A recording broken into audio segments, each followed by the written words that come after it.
From an entire continent to a slew of bosses, old school RuneScape has expanded the world of Gielinor a lot over its decade-long life, and I'm here to see all of it.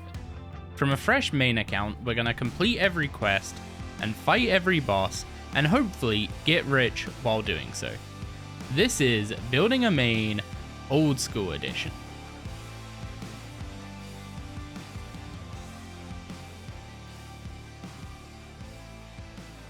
I want to give a massive thank you to everyone who's been supporting the old school content and helped us pass 7k subscribers this weekend. I want to start meeting some of you properly, so I'm going to be live over on Twitch an hour after this episode releases. I hope to see a bunch of you there, and otherwise, I hope you enjoy this episode. Last time we knocked out the second of our 3 big requirements for RFD, that being Desert Treasure. So now it's time to start working on the chunkiest of the 3. While you don't need to fully complete Legends Quest to get into the Karazi jungle for RFD, I hate leaving stuff unfinished, so I'm going for completion.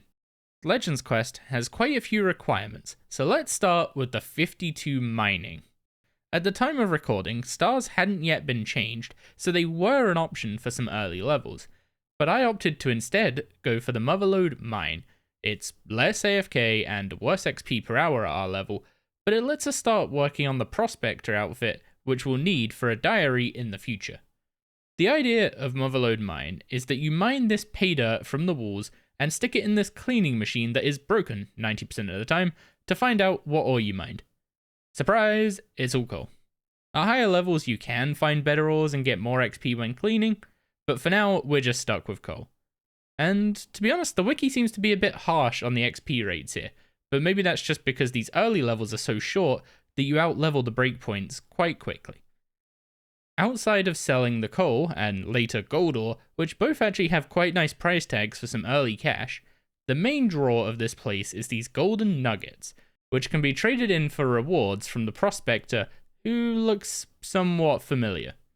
The main reward from these nuggets is the Prospector's outfit, which is the mining XP outfit, giving a whopping 2.5% bonus XP for the set. But you can also buy your way up to the higher levels of the mine, and also get a gem bag so you can stop leaving low tier gems on the ground when doing Slayer. And there it is, 52 mining. So apparently the jacket is the best thing to buy, and that needs 60 nuggets, so we're not quite there.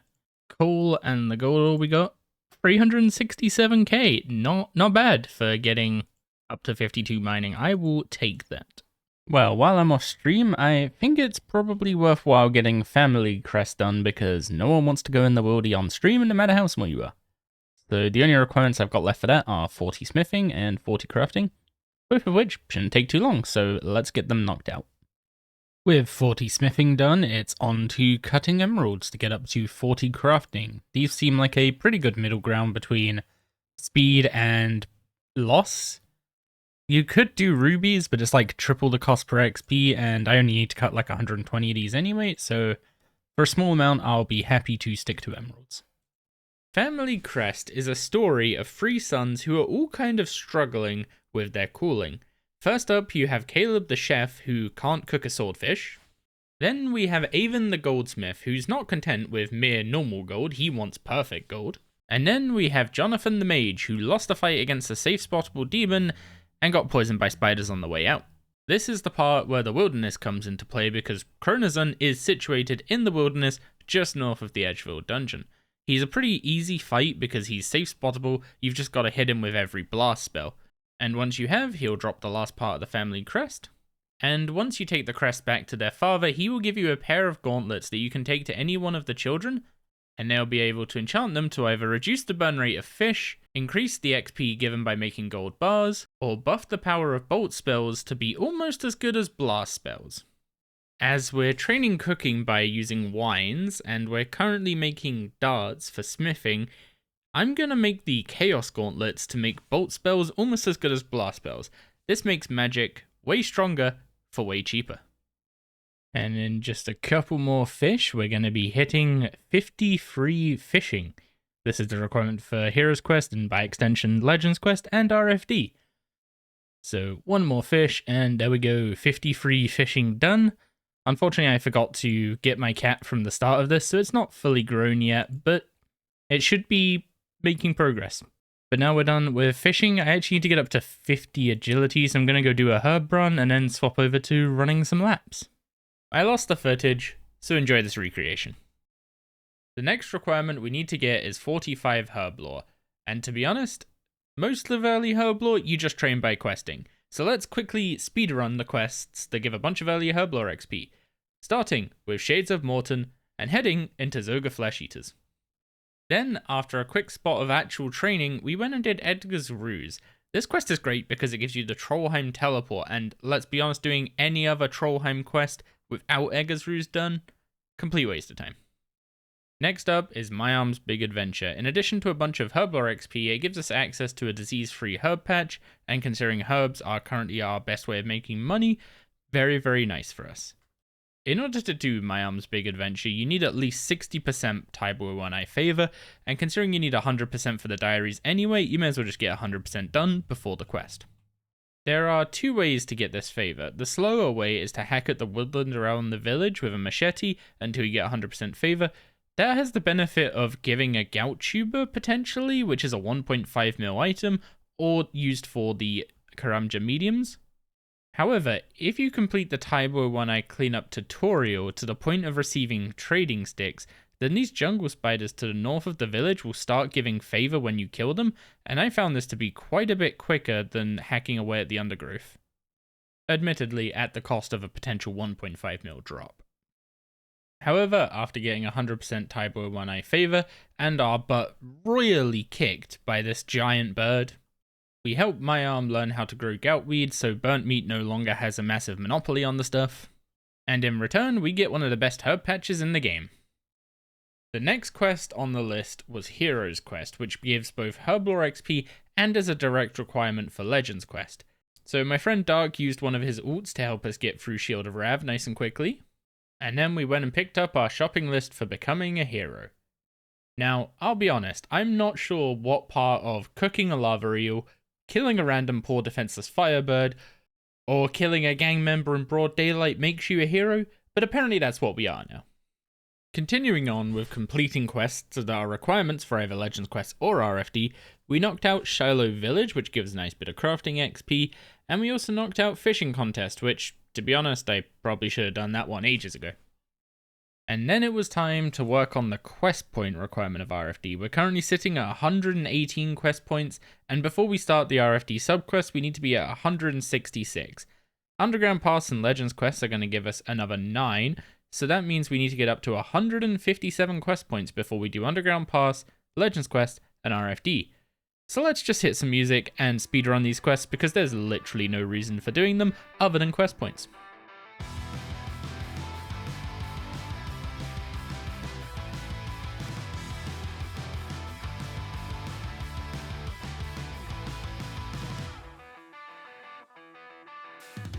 Something's wrong, I feel it circling like vultures around my brain. Couldn't see the danger in your eyes. Draw me in, got me spinning now like water to a drain. You were perfect till I realized you hadn't shown your face. You sing a pretty song to drag my heart along. A siren serenade, you're ringing out your parade. Your love's a wrecking, you know it's wrong. I was deaf to the And now for some words I never thought would leave my mouth. I ended up needing a break from questing so bad that I felt it was better to run over 600 laps of the Canifis Agility course to get the 260 marks of grace I needed to buy the full Graceful outfit before continuing. So for those that don't know, the Graceful outfit massively reduces your weight and gives you run energy restoration while you wear it, so it's super useful for questing, especially quests like the Underground Pass, which are basically running simulators.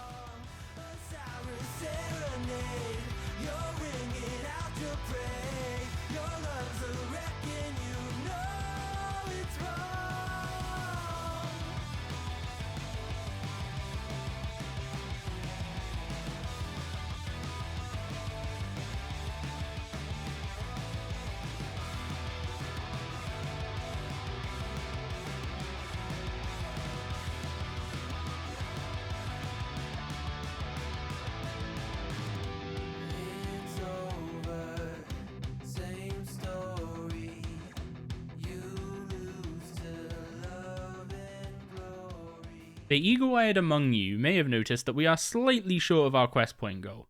That's because we decided to add Regicide to our list of quests, and that requires us to do Underground Pass first, so we're moving on with Underground Pass. Now, Underground Pass is one of those quests that has the potential to be absolutely awful. For me, it actually wasn't. I usually end up dreading this quest, and it ends up just going fine, if I'm perfectly honest. Regicide, on the other hand. Oh god, Regicide.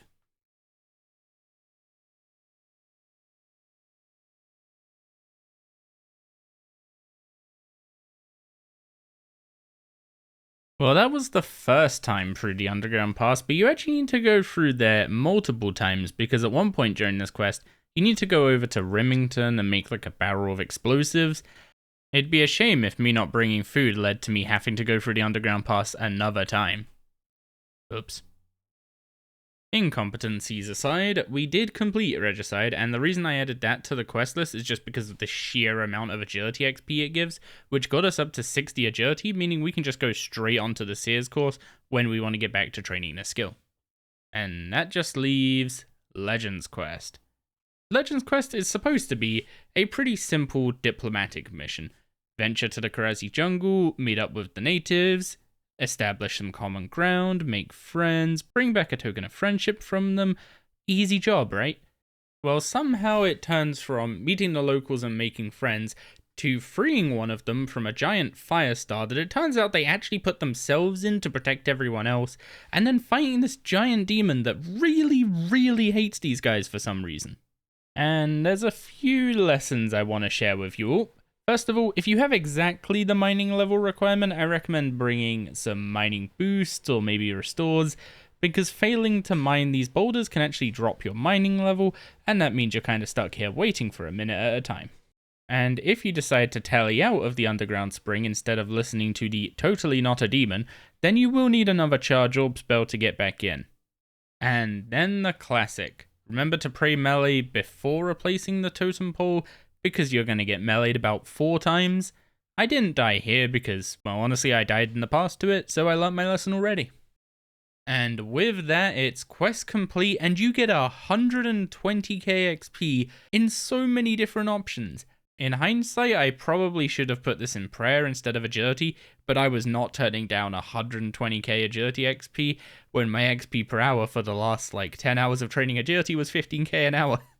And now it's time for the main event, Recipe for Disaster. Since you helped the Lumbridge cook with a shopping trip earlier on, he decides you're the perfect person to help him with this super important feast. So, what could go wrong? What do you mean there was an old cook that threatened to kill everyone at one of these meetings? That probably should have been on the itinerary. Thankfully, the fortune teller shows up to save the day, and now everyone is free. Kind of. So the way this works is this room is now a pocket dimension where no one is freed, but outside of this dimension, we've successfully freed everyone. And the way we free them is by feeding them their favorite food. First up is King Awawogi, and honestly, he's first because his is the most annoying. The Monkey King enjoys a meal of giant snake stuffed with monkey nuts and a red banana cooked on a very specific spot underneath the temple that is guaranteed to burn your first 2 snakes. Or not. 1 down, 7 to go. Next up is Ceramic Vase, who wants a very, very specific creme brulee. And yes, he will know if you skipped any steps. Step 1, get vanilla from the Karazi jungle. Yes, vanilla is the entire reason we needed Legends Quest. Step number 2, get an evil chicken's egg. Yes, he will know if you've used a normal chicken's egg. He can taste evil. He eats it for breakfast. Step number 3, kill a black dragon to get a token to teleport to a fairy dragon. We'll need this later. Step number 4, assemble your creme brulee. And finally, rub that token from earlier to teleport to a fairy dragon who will grant you any wish you want, as long as you choose to cook a creme brulee. And with that, 2 down, 6 to go. Next up, Evil Dave, and this guy is much more reasonable. He just wants a super evil stew.